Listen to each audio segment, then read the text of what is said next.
محمود احمد صاحب دبئی سے پوچھتے ہیں، السلام علیکم، موسیٰ علیہ السلام کی زبان میں لکنت کے بارے میں آپ سے سنا تھا کہ ان کی زبان میں جو گرہ تھی وہ مانوی تھی اور کوئلے والی کہانی ایک افسانہ ہے، لیکن ابھی حال ہی میں ایک اور روایت بھی سنی ہے کہ حضرت حسین علیہ السلام کی زبان میں بھی لکنت تھی اور نبی کریم صلی اللہ علیہ وسلم نے ان کے بارے میں کہا کہ انہوں نے یہ لکنت حضرت موسیٰ علیہ السلام سے وراثت میں لی ہے۔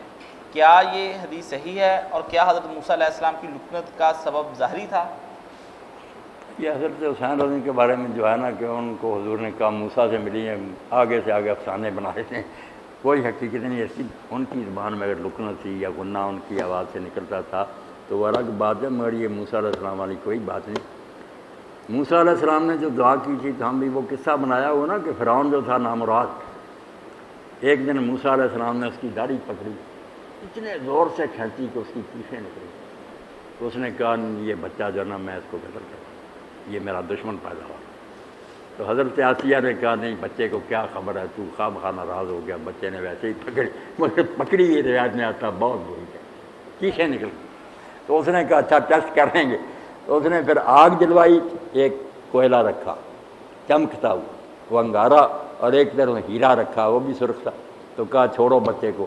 تو کہتے ہیں موسیٰ علیہ السلام نے ہیرے کی طرف چل پڑے، تو جبریل علیہ السلام نے نظر تو نہیں، جبریل انہوں نے آتے انہوں نے پکڑ انگارے کی طرف کر دیا، انہوں نے انگارہ پکڑا، زبان پر رکھ دیا، دوڑا فرعون، پیار کیا، اس نے کہا نہیں بچہ بچہ ہی ہے۔ تو اس طرح کی کہانی بنا کر نا افسانے بنائے ہوئے بیٹا کوئی۔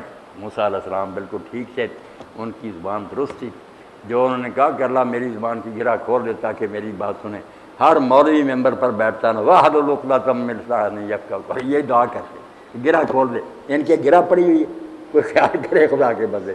جیسے ان کا مطلب ہے نا کہ مجھے ایسی طاقت دے کہ میں کھول کر تقریر کر سکوں، میری بات میں کوئی نہ رکاوٹ نہ آئے، یہی مطلب تھا موسیٰ علیہ السلام کہ اللہ تو میرے حوصلہ دے۔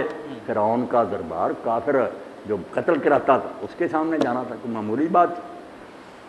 اس میں اب جب حضرت موسیٰ اور ہارون علیہ السلام کو حکم ہوا نا تو حضرت علی فرماتے ہیں انہوں نے کہا اللہ ایسا ظالم بادشاہ، فوجیں، جیلیں، پھانسیاں، ہم دو درویش آدمی، نہ لشکر نہ کوئی فوج، ہمیں تو بھیج رہا اس ظالم کی طرف۔ اور یہ گئے تو لاٹھیاں کندھوں پر کی، انہوں نے بس پہنے ہوئے تھے درویشوں والے اون کے لباس۔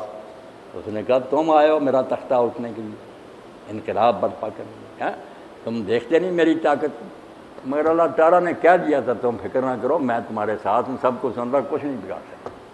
اس لیے پھر اللہ تعالیٰ نے اس کے دل پر رعب ڈالا، انہوں نے کھول کر اپنا دین کا پرچار کیا، اللہ نے غالب کیا۔ تو عمرہ بھی بیان ہو گیا جی، اب میرا خیال کافی ہو گیا۔ یہ اس میں مولانا صاحب یہ وضاحت کر دیں، وضاحت کروا رہے ہیں مگر پھر نا کئی دوست بھی اب جا رہے ہیں، آخر کام بھی لوگوں نے کرنے ہیں۔